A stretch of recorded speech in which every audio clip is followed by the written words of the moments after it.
सो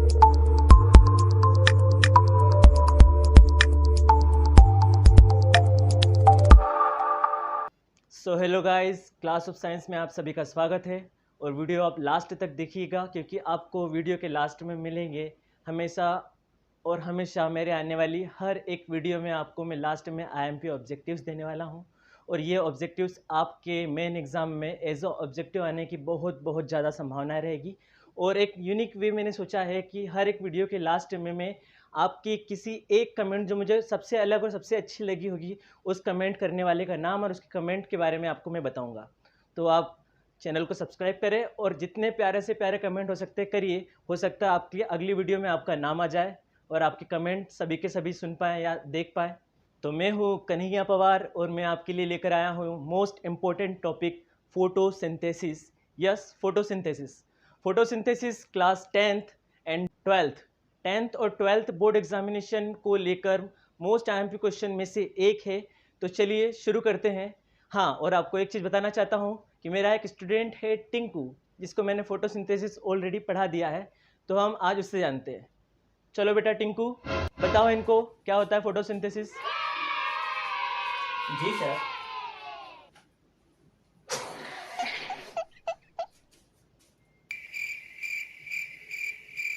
ठीक है सर। तो देखिए फोटोसिंथेसिस कैसे होता है। Oh no! अरे ये क्या कर रहे हो? सर ये फोटो है और ये सेंट है और मैं इसका फोटोसिंथेसिस कर रहा हूँ। हे हे हे। अच्छा, ये होता फोटोसिंथेसिस। एक काम करो, तुम लो ये मेरा फोटो भी लो हाँ और सर, इसका जाओ दीजिए, फोटोसिंथेसिस बिल्कुल करके दीजिए। लाओ, जाओ। ठीक है सर, अभी करके नहीं लाओ। अभी नहीं, तुम कल आना। Okay bye. ओके ये लो। Sir, bye.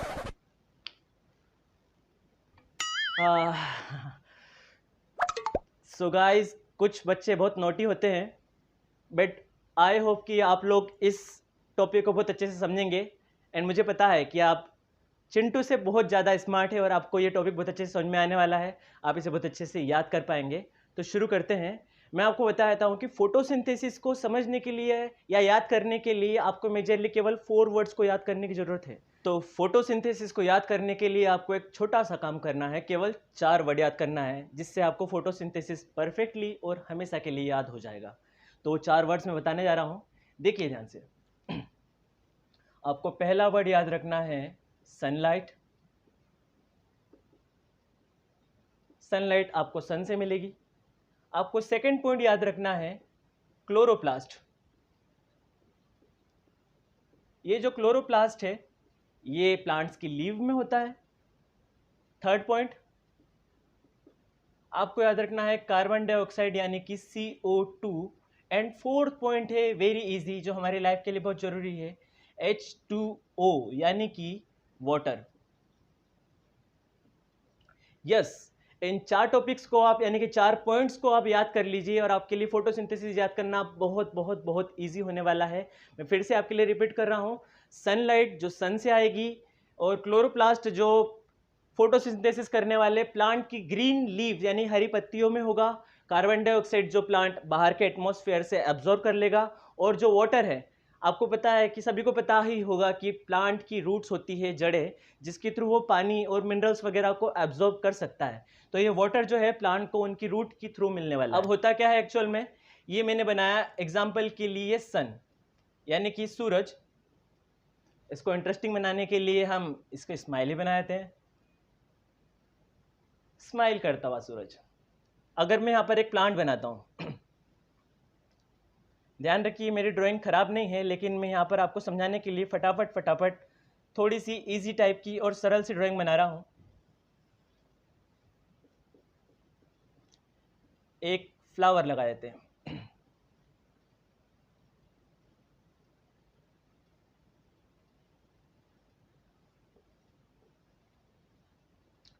डायग्राम में साफ साफ दिख रहा है कि एक तरफ सन है। ये सन यानी कि सूरज से आ रही है लाइट रेज, यानी कि लाइट एनर्जी जो है आ रही है। और वो किस तरफ आ रही है? ग्रीन प्लांट की लीव की तरफ। हरी पत्तियां जो है इस सनलाइट की जो एनर्जी है उसको एब्जॉर्ब करेगी। आपको जानकारी के लिए बता दूं, सनलाइट की जो एनर्जी होती है उसके अंदर छोटे छोटे छोटे एनर्जी के पैकेट्स होते हैं जिनको हम देख नहीं सकते हैं, लेकिन इसको साइंटिफिकली प्रूफ किया जा चुका है कि जो सनलाइट में छोटे छोटे एनर्जी के पैकेट्स होते हैं उनको बोलते हैं फोटोन, PHOTON, फोटोन। और इसी फोटोन वाली एनर्जी को ये जो लीव्स हैं, ग्रीन प्लांट्स की लीव सिंथेसिस कर लेती है, इकट्ठा कर लेती है या तो फिर ट्रैप कर लेती है, आप जो समझना चाहे, एब्जॉर्ब कर लेती है। और इसीलिए इस पूरी प्रोसेस का नाम है photosynthesis.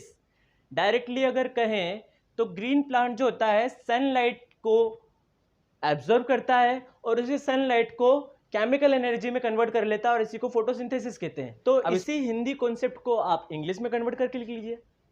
That is, photosynthesis is a biochemical process in which all green plants and certain organism converts light energy into chemical energy through carbon dioxide and water and the chlorophyll present in the leaves, and this process is called photosynthesis. And the product of photosynthesis, glucose, that is used by the plants for their growth. जितने भी consumers रहेंगे इन green plants के उनको भी ये energy मिलेगी। जैसे कि हम ग्रेन्स, जो भी हम फसल से जो भी हम खाते हैं वो फोटोसिंथेसिस का ही प्रोडक्ट है। फाइनली आपको मैं ये फोटोसिंथेसिस अगर आप लिखते हैं 10th में या 12th में, तो आपके आंसर में आपको डायग्राम बनाना है, इसकी डेफिनेशन लिखना है बढ़िया तरीके से, और एक खास चीज़ आपको नहीं भूलना है, वो है इसके रिएक्शन। केमिकल रिएक्शन आप नहीं लिखेंगे तो आपके मार्क्स कट सकते हैं। आपको आंसर पूरा करने के लिए केमिकल रिएक्शन लिखना होगा। बहुत इजी सी केमिकल रिएक्शन है, जो हमने इसकी थ्योरी याद करी है, जो मैंने समझाया है, वही चीज़ इसकी रिएक्शन में आएगी। देखिए, इसके रिएक्शन में आपको 6 मॉलिक्यूल लेना है कार्बन डाइऑक्साइड के। तो इस 6 मॉलिक्यूल ले लिए अपन ने कार्बन डाइऑक्साइड के, और याद रखिए कार्बन डाइऑक्साइड के बाद दिख रहा है H2O यानी वाटर, तो 6 मॉलिक्यूल ले लेंगे H2O के। अब इससे थोड़ा सा और ऊपर जाते हैं तो दिख रहा है क्लोरोप्लास्ट। क्लोरोप्लास्ट वो चीज़ है जो प्लांट की लीव में होता है, तो यहाँ पर हम लिख देते हैं कि यहाँ पर यूज़ होगा क्लोरोप्लास्ट। ओके, यहाँ आप सनलाइट भी लिख सकते हो, क्योंकि सनलाइट तो अल्टीमेटली इसमें यूज़ होना ही है, इसके बिना फोटोसिंथेसिस नहीं हो सकता है। और मैंने बताया था कि फोटोसिंथेसिस का प्रोडक्ट होता है ग्लूकोज। आपको ग्लूकोज का फॉर्मूला याद रख लेना है। ग्लूकोज का फॉर्मूला होता है C6H12O6, और साथ में बन जाते हैं 6 मॉलिक्यूल वाटर के और 6 मॉलिक्यूल बन जाते हैं ऑक्सीजन के। ये पूरी की पूरी प्रोसेस फोटोसिंथेसिस की है। अब यहाँ अगर ध्यान से देखें कि मैंने 6 मॉलिक्यूल ही कार्बन डाइऑक्साइड के क्यों लिए या 6 मॉलिक्यूल ही वाटर के क्यों लिए, क्योंकि ग्लूकोज के एक फॉर्मूला यानी कि एक मॉलिक्यूल में कार्बन के 6 एलिमेंट्स होते हैं, और यहाँ पर इक्वेशन को बैलेंस करने के लिए हमने सभी के जो है 6 मॉलिक्यूल्स लिए हैं। और इस प्रोसेस को, ये जो हर तरफ दोनों तरफ LHS और RHS, या फिर यूँ बोल लें कि दोनों साइड इक्वल एलिमेंट लेने की क्या प्रोसेस है, उस प्रोसेस को बोलते हैं बैलेंस्ड केमिकल इक्वेशन। और इसके ऊपर मैं जल्द ही एक वीडियो बनाने वाला हूँ जिसके ऊपर भी महत्वपूर्ण यानी कि IMP क्वेश्चन बनता है। तो एक बार फिर से मैं आपको ये रिएक्शन बता देता हूँ, ध्यान से देखिए। आपको लिखना है 6 मॉलिक्यूल ऑफ कार्बन डाइऑक्साइड और 6 मॉलिक्यूल ऑफ वाटर, और प्लांट में से क्लोरोप्लास्ट यूज होगा सनलाइट की प्रेजेंस में और बनेगा ग्लूकोज, वाटर भी बन जाएगा और आपको बाय प्रोडक्ट में मिलेगा ऑक्सीजन, और ये ऑक्सीजन जो है एटमॉस्फेयर में फिर से फैल जाएगी। यानी कि प्लांट्स कार्बन डाइऑक्साइड को एब्जॉर्ब करते हैं, फोटोसिंथेसिस की प्रोसेस के बाद ऑक्सीजन को रिलीज कर देते हैं, और ये हमारे लिए बहुत ही फायदेमंद बात है। तो यहाँ पर फोटोसिंथेसिस क्लियर होता है, और इसकी एक प्रॉपर डेफिनेशन में डिस्क्रिप्शन में लिख कर आपको दे दूंगा। आप उसको कभी भी एग्ज़ाम में या फिर कहीं भी टेस्ट में या फिर किसी टीचर को सुनाने के लिए इसका प्रयोग कर सकते हो। तो चलते हैं कमेंट सेक्शन की तरफ और चलते हैं IMP ऑब्जेक्टिव्स वाले क्वेश्चन की तरफ। तो IMP ऑब्जेक्टिव में पॉइंट फर्स्ट आपको याद रखना है कि जो भी ग्रीन प्लांट्स होते हैं या फिर उनकी जो भी लीव्स होती है, उनमें जो ग्रीन कलर होता है वो उनके अंदर क्लोरोप्लास्ट के कारण होता है, और क्लोरोप्लास्ट में जो एलिमेंट होता है वो होता है मैग्नीशियम। मैग्नीशियम एलिमेंट के कारण ही जो है लीव्स का कलर होता है ग्रीन। और सेकेंड पॉइंट ऑब्जेक्टिव का आपको ये याद रखना है कि फोटोसिंथेसिस की प्रोसेस सबसे बेस्ट होती है रेड कलर सनलाइट में। तो 2 पॉइंट ऑब्जेक्टिव के हिसाब से आज के लिए काफ़ी है। और लास्ट वाली यानी मेरी रिसेंट वीडियो में एक कमेंट मुझे सबसे अलग लगी थी। मेरी रिसेंट वीडियो पर ये कमेंट आई थी कि एरिस्टोटल जो थे वो पॉलिटिकल साइंस के फादर थे और आप यहाँ पर साइंस के फादर क्यों बता रहे हो, गलत नॉलेज क्यों दे रहे हो भाई, इस तरीके से जो है कमेंट आई थी। तो मेरे भाई आप ये समझिए कि मैंने एक किसी साइंस के किसी एक छोटे से पार्ट को नहीं बताया है, मैंने साफ साफ बोला है कि आप दुनिया में किसी भी चीज़ के बारे में पढ़ते हो, एक प्रॉपर तरीके से नॉलेज लेते हो, तो आप उस चीज़ का साइंस पढ़ते हो। और इसीलिए मैंने आपको बोला है कि आप साइंस के बारे में डिटेल पढ़िए, साइंस के क्लासिफिकेशन में जाइए। जब साइंस की बहुत सारी ब्रांचेस होगी तो उसमें से एक ब्रांच होगी पॉलिटिकल साइंस। तो फाइनली साइंस, सभी तरीके की साइंस के फादर हम एरिस्टोटल को ही कहेंगे और फर्स्ट फाउंडर भी जो है साइंस के एरिस्टोटल ही रहेंगे। तो मिलते हैं नेक्स्ट वीडियो में और आपकी बढ़िया बढ़िया कमेंट का मुझे इंतजार रहेगा और जो सबसे बेस्ट कमेंट मुझे लगेगी उसे अगली वीडियो में मैं आपके नाम के साथ बताऊंगा। थैंक यू वेरी मच, मिलते हैं।